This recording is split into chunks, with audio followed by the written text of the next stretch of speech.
Hi, I'm Diane, Dayton. We're coming to you from the 21st Annual Boscow's Berks Jazz Fest in Reading, Pennsylvania. We've grabbed a quiet room with Joe Sample before you perform here at the Crown tonight. Thanks for taking time, Joe. Well, thank you for inviting me back. Thanks to the Berks Jazz Festival. Thank you, Berks. Yeah. Well, it's wonderful to have you here with the original Crusaders. This is going to be a great show tonight. So we will welcome the audience and we will say, welcome to the time machine, the Jazz Crusaders. Yeah. It's so funny. And how old is the time machine? Well, the first recording was done in 1961. I wrote the title track of the recording. It was called The Freedom Sound. It was 1961. I was 22. It was the first composition that I ever wrote that was recorded. It ended up being the title of the album. And now it is exactly, it is 50 years later. We began performing, or we did our very first shows again at Yoshi's in Oakland, California. We did 4 nights and 2 shows a night, and I would look in the faces of the audience as we began playing, and you could just see they were in disbelief. They thought they had moved, they had gotten on a time machine and gone back to 1961. That music was kicking. My son is playing bass with me. After the 3rd night, he said, "Dad, you guys really play hard. The energy that you put into this music," he said, "what were you guys like when you were young?" To which you responded? I told him, "I had to bring some money home, boy." Wow. Well, I remember Street Life being a song that just was a part of my history. And there's an interesting story with how you came up with that. I think it's a skiing trip, right? Well, no. When the melody came, or when the title of the song surfaced, right before that, we have to go back. Okay. That was probably January, February of '79. I was asked to play piano on Randy Crawford's first recording that she did for the Warner Brothers label. I was asked to play for her on her second recording. I was very, very impressed with Randy Crawford's voice, and I said to myself, if there's anyone who can sing that style of song or melody I'm going to write, it's going to be Randy Crawford. She can be soulful, yet so sophisticated. I know I'm not a top 40 writer. I don't particularly care to write a pop tune. If I did and got rich, that would be wonderful, but I do what I do.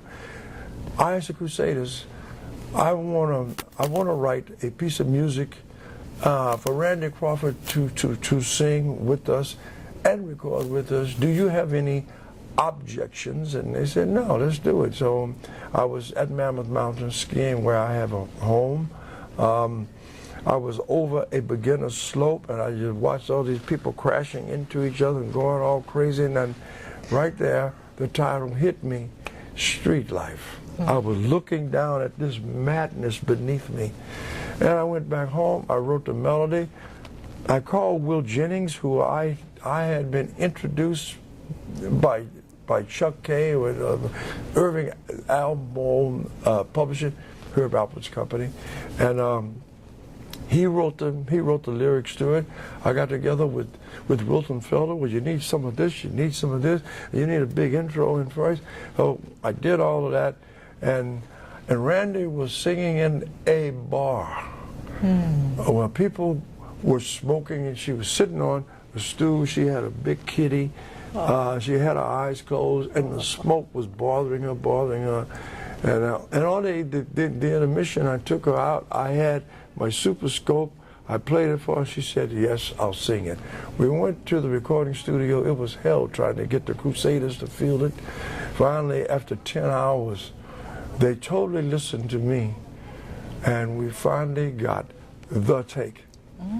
And I heard it on the radio about 6 months later, and the DJ said, well, the first time I heard it on the radio, somebody pulled alongside me at a red light, and this guy was fishing on a dock. I said, wow, the street life.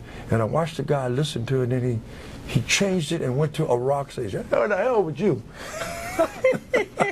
So now, if I would have been in the car. Yeah, right.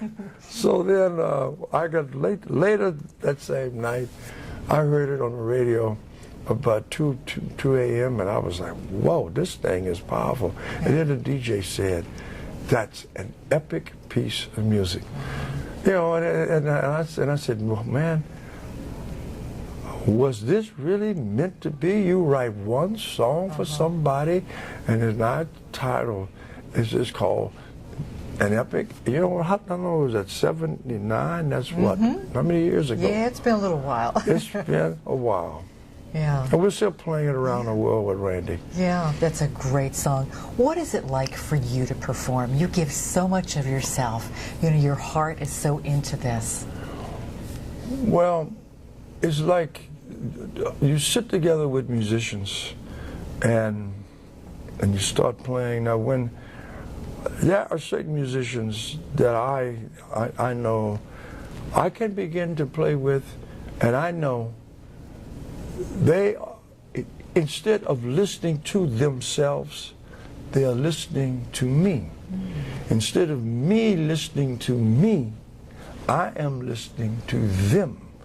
And as that happens, you start feeling it doing this. It starts getting tighter and tighter, and all of a sudden you feel yourself so connected, and it comes to life, and it's trembling. Usually, you're only going to get that when someone says, let's do a take, and the red light goes on. Then musicians will step forward and begin to listen. The good ones. The bad ones never listen to the other musicians. Usually when an audience is there, like tonight, what's going to happen, you walk out there and we're going to go through this set, and as you kick off every song, everybody's going to step up and try to get that going. Wow. And that is, I can't just describe what that feels like. The energy that is coming out of that, and it can be soft, it can be powerful, it can be rambunctious and slamming, or it can be peaceful and gentle. Yeah. That's what we strive for. Well, I can't wait to hear you tonight, and I can't wait to be brought into that. And what you just said is so true with life. We need to listen to each other, too.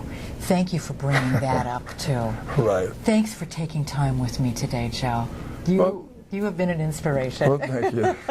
Thank you very much. We're coming to you from the 21st Annual Berks Jazz Fest in Reading, Pennsylvania.